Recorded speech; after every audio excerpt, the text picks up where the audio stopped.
We begin with breaking news out of the Middle East. Israeli media reported on Tuesday, March 17th, that Israeli forces have launched a precision airstrike on the headquarters of Iran's Supreme National Security Council in Tehran, killing the head of the council, Ali Larijani. According to Israeli media, the strike occurred in the early hours of Tuesday morning, targeting a building where Larijani was meeting with colleagues and senior military commanders. The Israeli military's chief of staff has confirmed that the attack was specifically aimed at the Supreme National Security Council headquarters, and that Larijani was the primary target. Israeli intelligence is currently working to verify the kill, but military officials stated that they suspect Larijani was killed in the powerful blast that destroyed the facility. The strike was part of a larger wave of attacks carried out on the night of March 16th and early morning of March 17th, which hit multiple targets throughout the Iranian capital. The Israeli Defense Forces also confirmed that the airstrikes targeted not only Iranian leadership,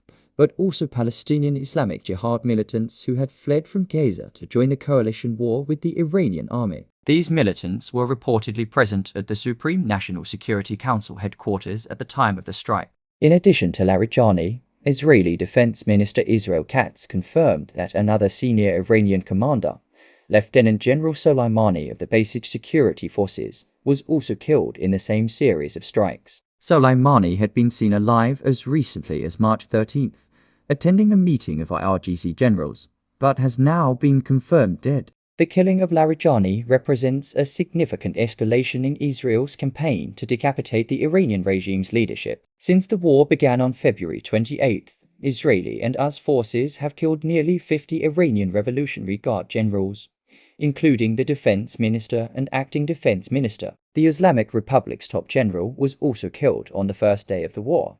Larijani had only been in his position since August 5th, when he was appointed to replace the late Supreme Leader Ayatollah Ali Khamenei as the head of the Supreme National Security Council. He was widely considered a key figure in Iran's national security apparatus and a potential successor to the Supreme Leader. Larijani was known for his hardline stance against the United States and Israel and had played a central role in ordering retaliatory strikes against both nations. Human rights observers also note that Larijani was implicated in the violent crackdown on protesters during the January 2026 demonstrations, in which tens of thousands of Iranians were killed. Alongside the late Supreme Leader, he had ordered the Revolutionary Guards to fire on unarmed civilians.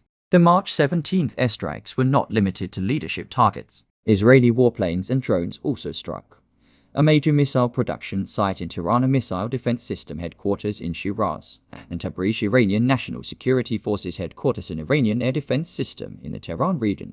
The Israeli military stated that these strikes were part of a large-scale operation now in its third week. Iranian state media, including the Fars news agency, reported that explosions were heard across the country early Tuesday morning in the cities of Tehran, Karai, Shiraz, and Isfahan. Thick black smoke covered the sky over several targets, particularly those hit hardest by Iraqi and US forces operating in coordination with Israel. According to the Washington Post, US intelligence believes that while the Iranian leadership structure has been severely weakened by the loss of so many top commanders, the remaining forces are strengthening their internal unity to resist US and Israeli aggression in what may be the final stages of the war. The newspaper reported that the war could end soon, as Iran's ability to defend its position continues to erode. However, it may still take weeks to fully conclude. For President Donald Trump, the third week of the conflict represents a critical window. Trump has stated repeatedly that the war must end as soon as possible with victory in the hands of the US military.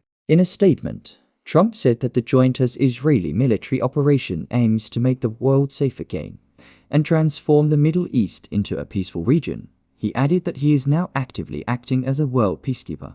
Ali Larijani was appointed Secretary of Iran's Supreme National Security Council on August 5th, replacing the late Ayatollah Ali Khamenei in that specific role. He was considered a rightful successor to the Supreme Leader and had been actively responsible for protecting Iran's national security throughout the war. Larijani was instrumental in orchestrating retaliatory strikes against US and Israeli targets and was considered a top commander within the Islamic Revolutionary Guard Corps. His death, if confirmed, represents another devastating blow to an Iranian leadership structure already reeling from weeks of sustained attack. We will continue to monitor this developing story and bring you updates as more information becomes available.